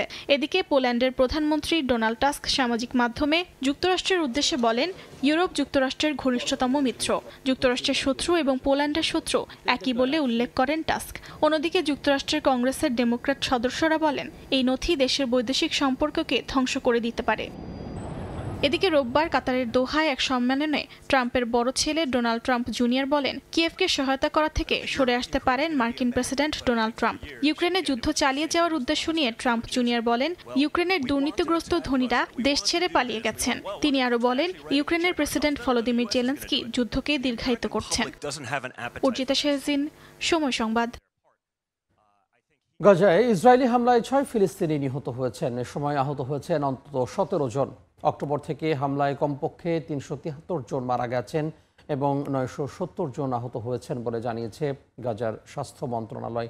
জাতিসংঘ বলছে, যত দ্রুত শান্তি সম্মেলন হবে তত দ্রুতই গাজার মানুষদের সহায়তা পৌঁছে দেওয়া সম্ভব হবে। এদিকে ২ বছরের বিরতির পর ক্রিসমাস ট্রি আলোকিত করেছে ফিলিস্তিনের পশ্চিম তীরের শহর বেথলেহেম। গাজায় থামছেই না ফিলিস্তিনিদের ওপর ইসরায়েলের হামলা। দখলকৃত পূর্ব জেরুজালেমের উত্তর পূর্ব মুখামাস শহরের কাছে ফিলিস্তিনিদের গাড়ি লক্ষ্য করে হামলা চালায় দখলদার বাহিনী। স্থানীয় সময় রোববার সন্ধ্যায় শহরের প্রধান সড়কে এই হামলায় কোনো হতাহতের খবর মেলেনি। পরিস্থিতি নিয়ন্ত্রণে পুলিশ ও অন্যান্য কর্তৃপক্ষ তৎপর। জেরুজালেমের প্রশাসন জানায়, এমন হামলার ঘটনা বেড়েছে, যা ফিলিস্তিনিদের নিরাপত্তার জন্য উদ্বেগের বিষয়। এদিকে ইসরায়েল গাজা থেকে ৫ ফিলিস্তিনি বন্দীকে মুক্তি দিয়েছেন। তাদের গাজায় কেন্দ্রীয় একটি হাসপাতালে ভর্তি করা হয়েছে। স্থানীয়রা বলছেন, যুদ্ধবিরতির মধ্যেও নিরাপত্তার অবনতি এবং অব্যাহত মামলা এখনও উদ্বেগের কারণ। জাতিসংঘের উন্নয়ন কর্মসূচির প্রধান আলেকজান্ডার ডিক্রু বলেছেন, গাজা পুনর্গঠন ও সহায়তার ক্ষেত্রে চিকিৎসা সেবা সবচেয়ে গুরুত্বপূর্ণ। তিনি বলেন, সংক্রমণ রোগ প্রতিরোধে দ্রুত চিকিৎসা সহায়তা জরুরি। এছাড়াও ধ্বংসস্তূপ সরানো জরুরি, নইলে পুনর্গঠন সম্ভব হবে না। ডিক্রু আরও বলেন, তহবিল বিভিন্ন উৎস থেকে আসতে পারে। যত দ্রুত শান্তি সম্মেলন হবে তত দ্রুত গাজার মানুষদের সহায়তা পৌঁছানো সম্ভব হবে। এদিকে ২ বছরের বিরতির পর ফিলিস্তিনিদের পশ্চিম তীরের শহর বেথলেহেমের ক্রিসমাস ট্রি আলোকিত করা হয়েছে। গাজায় ইসরায়েলি গণহত্যা এবং দখলকৃত পশ্চিম তীরে হামলায় ফিলিস্তিনিরা আগের বছরগুলোতে বড়দিন উদযাপন করতে পারেননি। বেথলেহেমের বাসিন্দাদের আশা, ক্রিসমাস ঘিরে শহরে পর্যটক ফিরিয়ে আনার মাধ্যমে অর্থনৈতিক পুনরুদ্ধারে সহায়তা করবে। শিউলি রোজা, সময় সংবাদ। পশ্চিম আফ্রিকার দেশ বেনিনে সামরিক অভ্যুত্থানের ঘোষণার পর সবকিছু স্বাভাবিক আছে বলে জানিয়েছে দেশটির সরকার। স্থানীয় সময় রোববার দেশটির রাষ্ট্রীয় টেলিভিশনে হঠাৎ উপস্থিত হয় একদল সেনা। নিজেদের মিলিটারি কমিটি ফর রিফাউন্ডেশন বলে পরিচয় দেন তারা। জানান, সরকারের সব প্রতিষ্ঠান ভেঙে দিয়ে প্রেসিডেন্ট প্যাট্রিস তালোকে ক্ষমতাচ্যুত করা হয়েছে। এরই মধ্যে ফরাসি দূতাবাস সামাজিক মাধ্যমে জানিয়েছে, রাজধানী কোটনুর প্রেসিডেন্টের সরকারি বাসভবনের কাছে গোলাগুলির ঘটনা ঘটেছে। তবে সর্বশেষ তথ্যে প্রেসিডেন্টের দফতর এএফপিকে জানায়, তাঁলো সম্পূর্ণ নিরাপদ আছেন আর বিদ্রোহীরা শুধু টেলিভিশন ভবনের নিয়ন্ত্রণ নিয়েছিল।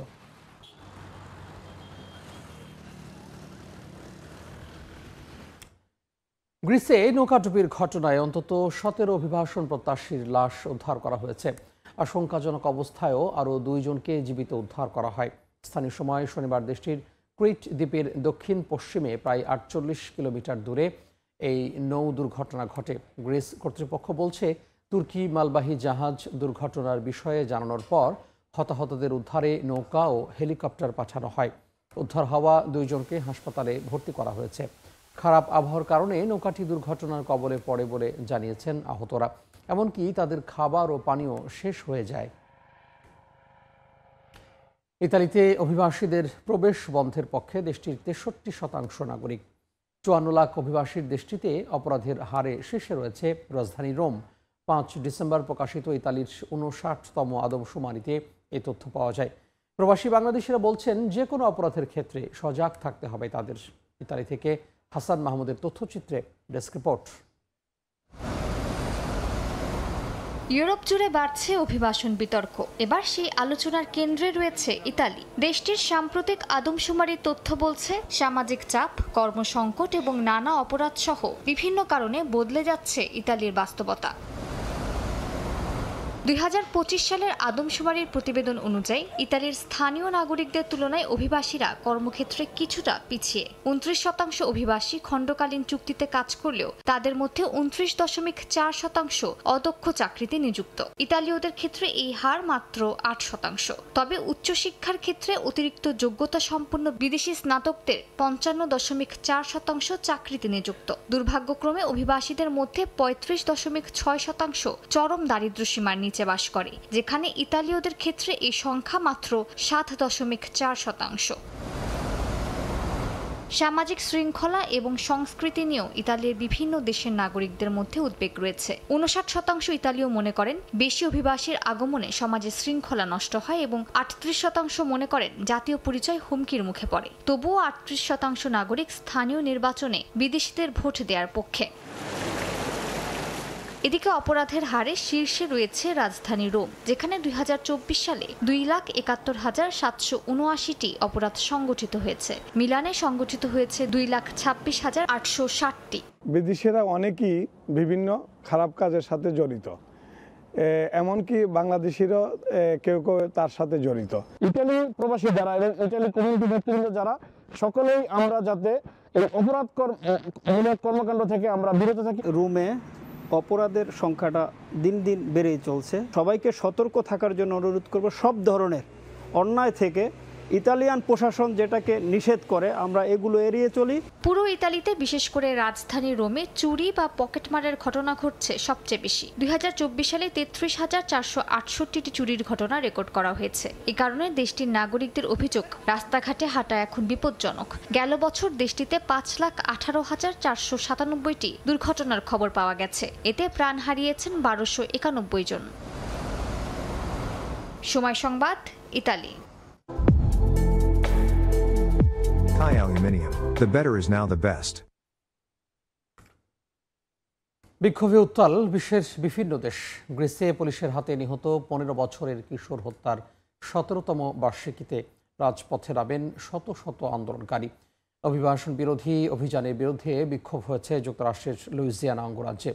ব্রাজিলের প্রধান শহরগুলোতে নারীর প্রতি সহিংসতার বিরুদ্ধে প্রতিবাদ জানান আন্দোলনকারীরা। সরকারের দমন নীতি ও নাগরিক নিপীড়নের বিরুদ্ধে প্রতিবাদ জানান ভেনেজুয়েলার বাসিন্দারাও। গ্রিসের রাজধানী এথেন্সে জড়ো হন শত শত বিক্ষোভকারী। পুলিশের হাতে নিহত 15 বছরের কিশোর আলেকজান্ড্রোস গ্রিগোপুলোসের হত্যার 17তম বার্ষিকীতে রাজপথে সমবেত হন তারা। প্রতীকীভাবে এই ঘটনার প্রতিবাদ জানান। এ সময় পুলিশের সঙ্গে সংঘর্ষে জড়ান আন্দোলনকারীরা। তাদের ছত্রভঙ্গ করতে টিয়ার গ্যাস ও ফ্ল্যাশ বোমা ব্যবহার করে পুলিশ। এ সময় কয়েকজনকে আটক করা হয়। এদিকে যুক্তরাষ্ট্রের লুইজিয়ানা অঙ্গরাজ্যে বিক্ষোভে নামেন শত শত মানুষ। অভিবাসী বিরোধী অভিযানের বিরুদ্ধে প্রতিবাদ জানান তারা। আমার মনে হচ্ছে আমাদের কণ্ঠস্বরকে চাপিয়ে দেওয়ার চেষ্টা করা হচ্ছে, তাই আমরা সেই কণ্ঠ হয়ে দাঁড়াই। যারা কথা বলতে পারছে না বা আসতে পারছে না, আমরা অপরাধী নই, কোনো মানুষই অবৈধ নয়, আমরা সবাই মানুষ। এদিন ব্রাজিলের প্রধান শহরগুলোতে নারীর প্রতি সহিংসতার বিরুদ্ধে বিক্ষোভে অংশ নেন হাজারো বিক্ষোভকারী। রিও দে জেনেরিও, সাও পাওলো সহ অন্যান্য শহরে হাজার হাজার নারী পুরুষ রাস্তায় নেমে হত্যাযোগ্য, ধর্ষণ ও লিঙ্গভিত্তিক বৈষম্য বন্ধের দাবি জানান। আমি জীবন্ত বোধ করছি এবং আমি চাই এই অনুভূতি বজায় রাখতে। এজন্য আমরা এই আন্দোলনকে শক্তিশালী করব। আমরা রাস্তায় নামব এবং পুরুষদেরকে বোঝাবো যে তাদেরকেও এখানে থাকা উচিত, আমাদের সঙ্গে প্রতিবাদে অংশ নেওয়া উচিত। দ্য নোবেল ইজ আওয়ার্স স্লোগানে মুখরিত হয়ে ওঠে চারিদিক। স্থানীয় সময় রোববার ভেনেজুয়েলার বুয়েনোস আইরেস শহরে প্রতিবাদ সমাবেশ হয়। এতে বিরোধী দলীয় নেত্রী মারিয়া করিনা মাচাদোর সমর্থনে স্লোগান দেন শত শত আন্দোলনকারী। পাশাপাশি সরকারের দমন নীতি ও নাগরিক নিপীড়নের বিরুদ্ধে প্রতিবাদ জানান আন্দোলনকারীরা। অর্জিতা শেহজিন, সময় সংবাদ। ভারতের মহারাষ্ট্রের নাসিকে ভয়াবহ সড়ক দুর্ঘটনায় একই পরিবারের 6 জন নিহত হয়েছেন। রোববার বিকেল 4টার দিকে কালওয়ান তালুকার সাতস্রঙ্গ ঘাটে একটি গাড়ি নিয়ন্ত্রণ হারিয়ে 600 ফুট নিচে পড়ে যায়। গাড়িটিতে 7 যাত্রী ছিলেন, তাদের মধ্যে 6 জন ঘটনাস্থলে মারা যান। নিহতরা নাসিকের পিম্পলগাঁও বসওয়ান্ত এলাকার বাসিন্দা। প্রাণহানির ঘটনায় গভীর শোক প্রকাশ করে প্রধানমন্ত্রী নরেন্দ্র মোদী নিহতদের পরিবারের প্রতি সমবেদনা জানান। এদিকে মুখ্যমন্ত্রী ফাডনাভিস নিহতদের প্রত্যেক পরিবারকে 5 লাখ রুপি আর্থিক সহায়তা দেওয়ার ঘোষণা দিয়েছেন। ইন্দোনেশিয়ায় ভয়াবহ বন্যা ও ভূমিধসে বিপর্যস্ত জনজীবন। গত এক সপ্তাহে কমপক্ষে 940 জন নিহত এবং 276 জন নিখোঁজ হয়েছেন। গ্রিসেও বন্যা আর ভারী বৃষ্টিতে প্লাবিত গ্রাম। বাসিন্দাদের উঁচু স্থানে আশ্রয় নিতে জরুরি বার্তা কর্তৃপক্ষের। এদিকে যুক্তরাজ্যের দক্ষিণ পূর্ব অঞ্চল ও লন্ডনে ভারী বৃষ্টির সতর্কতা জারি করেছে আবহাওয়া অফিস। ডিসেম্বর জুড়েই নিম্নচাপের দাপট থাকতে পারে বলে সতর্ক করেন আবহাওয়াবিদ। শ্রীলঙ্কায় ঘূর্ণিঝড় দ্বিতর তাণ্ডবে পর উদ্ধার ও পুনর্গঠনের কাজ চলছে। ভয়াবহ বন্যা ও ভূমিধসে বিপর্যস্ত ইন্দোনেশিয়ার আচে তামিয়াং এলাকার মানুষ। বন্যা দুর্গত এলাকায় ডায়রিয়ার প্রকোপ, আক্রান্তের সংখ্যা বেড়ে যাওয়ায় হাসপাতালে সেবা দিতে চিকিৎসক ও নার্সদের হিমশিম অবস্থা। সেতু ভেঙে যাওয়ায় জরুরি চিকিৎসা সামগ্রীও পৌঁছানো প্রায় অসম্ভব। স্বাস্থ্য মন্ত্রণালয় জানিয়েছে 3টি প্রদেশের 31টি হাসপাতাল ও 156টি ছোট স্বাস্থ্যকেন্দ্র ক্ষতিগ্রস্ত হয়েছে। গ্রিসেও ভয়াবহ বন্যা আর ভারী বৃষ্টিতে এনিপিয়াস নদীর পানি উপচে প্লাবিত আনুখড়ি গ্রাম। ডুবে আছে ঘরবাড়ি, সড়ক ও গাড়ি। ভেঙে পড়েছে যোগাযোগ ব্যবস্থা। বাসিন্দাদের উঁচু স্থানে সরে যেতে জরুরি বার্তা দিয়েছে স্থানীয় প্রশাসন। গত কয়েক বছর ধরে এই এলাকায় বারবার বন্যায় ডুবলেও ভেঙে যাওয়া সেতু সহ নদীর কোনো অবকাঠামোই মেরামত করা হয়নি বলে অভিযোগ ভুক্তভোগীদের। এদিকে যুক্তরাজ্যের দক্ষিণ পূর্ব অঞ্চলে টানা বৃষ্টিতে দেখা দিয়েছে হঠাৎ বন্যার আশঙ্কা। সারি থেকে সাসেক্স এমনকি ক্যান্টনের উপকূল পর্যন্ত বন্যার সতর্কতা জারি করেছে কর্তৃপক্ষ। এদিকে যুক্তরাজ্যের দক্ষিণ পূর্ব অঞ্চল ও লন্ডনের জন্য হলুদ সতর্কতা জারি করেছে আবহাওয়া অফিস। সোমবার রাত থেকে ভারী বৃষ্টির পূর্বাভাস দিয়ে আবহাওয়াবিদ জানান, ডিসেম্বর জুড়েই নিম্নচাপের দাপট থাকতে পারে। শ্রীলঙ্কায় ঘূর্ণিঝড় দ্বিতর তাণ্ডবের পর উদ্ধার ও পুনর্গঠনের কাজ চলছে। বদুল্লায় ভূমিধসে বিচ্ছিন্ন একটি গ্রামে শনিবার বিমান বাহিনীর হেলিকপ্টার জরুরি ত্রাণ সামগ্রী পৌঁছে দেয়। শিউলি রোজা, সময় সংবাদ। আগামীতে কৃত্রিম বুদ্ধিমত্তা বিশ্বজুড়ে সৃজনশীলতা, শিক্ষা, স্বাস্থ্যসেবা ও অর্থনৈতিক উন্নয়নকে ত্বরান্বিত করবে। এক্ষেত্রে আফ্রিকার কৃষিখাতকেও পিছিয়ে রাখতে চান না মাইক্রোসফটের সহ-প্রতিষ্ঠাতা বিল গেটস। বিশ্বজুড়ে চলছে কৃত্রিম বুদ্ধিমত্তার জয় জয়কার। বিশ্বের শীর্ষস্থানীয় প্রযুক্তি নির্মাণকারী প্রতিষ্ঠান মাইক্রোসফটের সহ-প্রতিষ্ঠাতা বিল গেটস শনিবার কাতারের দোহায় এক অনুষ্ঠানে একই সঙ্গে শোনালেন আশা ও আশঙ্কার কথা। ধনী দেশগুলোতে 1 হেক্টর জমিতে যে পরিমাণ ফসল উৎপাদন হয়, আফ্রিকায় হয় এর মাত্র 20%। এটি হওয়া উচিত নয়। বর্তমানে এআই মাটির অবস্থা, বীজের জাত এবং গবাদি পশুর উন্নয়ন নিয়ে কৃষকদের সুনির্দিষ্ট পরামর্শ দিতে পারছে। এটি উৎপাদনশীলতা বাড়াবে, যেটি আফ্রিকাকে বিশ্বের শীর্ষ খাদ্য রপ্তানিকারক দেশে পরিণত করতে পারে।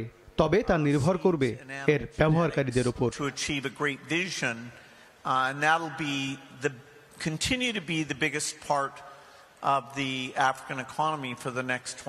এআই এর প্রভাব সার্বজনীন চিপ, বিদ্যুৎ বা আধুনিক চিকিৎসার মতোই গুরুত্বপূর্ণ প্রযুক্তিগত উন্নয়ন ঘটাবে। এর শক্তি বিদ্যমান ভিত্তি মজবুত করবে। এআই সেবা বিভিন্ন ধনী দেশ ও সংস্থার সহায়তা নিয়ে বিনামূল্যে সরবরাহ করা প্রয়োজন বলেও মন্তব্য করেন বিল গেটস। তোফাজ্জল হুসাইন, সময় সংবাদ। সামাজিক মাধ্যম এক্সকে 120 মিলিয়ন ইউরো জরিমানা করায় ইউরোপীয় ইউনিয়নকে বিলুপ্ত করার আহ্বান জানিয়েছেন ধনকুবের ইলন মাস্ক। একাধিক পোস্টে মাস্ক দাবি করেন, অতিরিক্ত নিয়ম আর আমলাতন্ত্র ইউরোপকে ধীরে ধীরে শেষ করে দিচ্ছে। তাই ইউরোপীয় ইউনিয়ন ভেঙে সদস্য রাষ্ট্রগুলোর হাতে সার্বভৌমত্ব ফিরিয়ে দেওয়া উচিত বলে মন্তব্য করেন মাস্ক। ক্ষোভ ঝাড়ছে যুক্তরাষ্ট্রের শীর্ষ কর্মকর্তারাও। মার্কিন পররাষ্ট্রমন্ত্রী মার্কো রুবিও এই জরিমানাকে মার্কিন জনগণের ওপর বিদেশি সরকারের হামলা হিসেবে উল্লেখ করেন। ডিজিটাল সার্ভিসেস অ্যাক্ট লঙ্ঘনের অভিযোগে এক্সকে এই জরিমানা করা হয়। অভিযোগ, ব্লু চেকমার্ক অবস্থায় প্রতারণা, দুর্বল বিজ্ঞাপন স্বচ্ছতা আর গবেষকদের তথ্য প্রবেশাধিকার না দেওয়া। দক্ষিণ চীনের গুয়াংসি বোয়াং অঞ্চলের সঙ্গে ভিয়েতনামের সীমান্তবর্তী শহর পিংশিয়াংকে যুক্ত করে নতুন একটি উচ্চগতির রেল লাইন চালু হয়েছে। শহর দুটিকে যাতায়াতে সময় লাগবে মাত্র 75 মিনিট। এতে করে চীনের সঙ্গে এই অঞ্চলের বাণিজ্য, কর্মসংস্থান দ্রুত বৃদ্ধি ও আসিয়ান দেশগুলোর সম্পর্ক উন্নয়ন আরও সহজ হবে। উচ্চ গতির ট্রেন চালুর মাধ্যমে ভিয়েতনাম এবং চীনের যোগাযোগ ব্যবস্থায় এসেছে নতুন গতি। এর মাধ্যমে আসিয়ান দেশগুলোর সঙ্গে নতুন করিডোরে যুক্ত হলো চীন। নতুন চালু হওয়া এই ট্রেন ঘন্টায় 250 কিলোমিটার গতিতে চলবে। পরিচালনার শুরুর পর্যায়ে চলবে প্রতিদিন 4 রাউন্ড ট্রেন। পিংশিয়াং ইস্ট থেকে যাত্রীরা চীনের মধ্যবর্তী উপশহরগুলোতেও যেতে পারবেন। নাননিং ও পিংশিয়াং যাত্রার সময় 3.5 ঘন্টা থেকে কমে নেমে এসেছে 1 ঘন্টা 15 মিনিটে। কয়েকজন বন্ধু প্রস্তাব দিল যে আমরা গিয়ে দেখে আসি। আগে আমরা কোচে ভ্রমণ করতাম, যা খুবই কষ্টকর ছিল। আমরা ভাবলাম একটু পরিবর্তন করে দেখি, উচ্চ গতির রেলে চড়ে আমাদের শহরের আশপাশের দৃশ্য কেমন। এখানে ভ্রমণ খুবই চমৎকার, যাত্রার সময়ও অনেক কমেছে। ভৌগোলিক অবস্থানের কারণে গুয়াংসি চীন ও আসিয়ান দেশগুলোর বাণিজ্য বিনিময় ও সহযোগিতার গুরুত্বপূর্ণ ভূমিকা রাখে। নতুন এই যোগাযোগ ব্যবস্থার কারণে আসিয়ান দেশগুলোর মধ্যে বাণিজ্য সম্পর্ক আরও জোরদার হবে বলে আশা সংশ্লিষ্টদের। আগে আমরা উচ্চগতির ট্রেনে করে দক্ষিণ চীনের গুয়াংসির শহর নাননিং যেতাম। আমার স্বামী গুয়াংসির বাইরের শহর থেকে এসেছেন, আর পিংশিয়াংয়ে এখন নিজস্ব উচ্চগতির রেল চালু হয় আমাদের যাতায়াত আরো সহজ হলো। এর আগে 2023 সালের ডিসেম্বরে চীন ও ভিয়েতনামের ভিন্ন দুটি প্রদেশের সঙ্গে উচ্চগতির রেল যোগাযোগ চালু হয়, যা দেশ দুটির সীমান্তে প্রথম উচ্চগতির রেল সংযোগ হিসেবে পরিচিত। তোফাজ্জল হোসাইন, সময় সংবাদ। সিরিয়ার কামিশরী ও দামেস্কে পুরানো নির্যাতন কেন্দ্রগুলোকে রূপান্তর করা হচ্ছে ক্যাফে ও সাংস্কৃতিক কেন্দ্রে।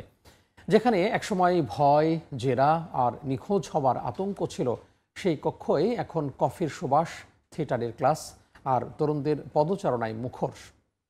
আসাদের পতনের পর বদলে যাওয়া এসব স্থাপনা যুদ্ধবিধ্বস্ত সমাজে নতুন বার্তা দিচ্ছে। যুদ্ধ পরবর্তী সিরিয়ার আনাচে কানাচে ছড়িয়ে ছিটিয়ে আছে বাশার আল আসাদের আমলের নির্যাতনের চিত্র। কোথাও ক্ষতিগ্রস্ত ভবন, আবার কোথাও নির্যাতন কেন্দ্র। সব মনে করিয়ে দেয় বিভীষিকাময় বছরগুলোর কথা। তবে সময়ের সঙ্গে সঙ্গে পুরানো ক্ষত সারিয়ে নতুন স্মৃতি তৈরির উদ্যোগ নিয়েছে কামিশলি ও দামেস্কের একদল তরুণ। নির্যাতন কেন্দ্রগুলোকে নতুন নকশায় সাজিয়ে সেগুলোকে রূপান্তর করা হচ্ছে ক্যাফে ও সাংস্কৃতিক কেন্দ্রে। যে কক্ষগুলো একসময় আতঙ্কের প্রতীক ছিল, আজ সেখানেই কফি খেতে খেতে অভিনয়ের ক্লাস নেন স্থানীয়রা। বন্ধুদের সঙ্গে জড়ো হয়ে আড্ডায় মাতেন। রাজধানী দামেস্কে পুরানো এক পুলিশ স্টেশনেও একইভাবে ক্যাফেতে রূপান্তর করা হয়েছে। সেলের দরজাগুলো রেখে দেয়া হয়েছে যেন অতীতের স্মৃতি চোখে পড়ে। এই নির্জন জানালাবিহীন অন্ধকার কামরাগুলোতে মানুষকে একা বন্দি করে রাখা হতো, খাবারও দেয়া হতো না। এখানে দিনরাত নির্যাতনের মুখোমুখি হয়েছে অসংখ্য মানুষ।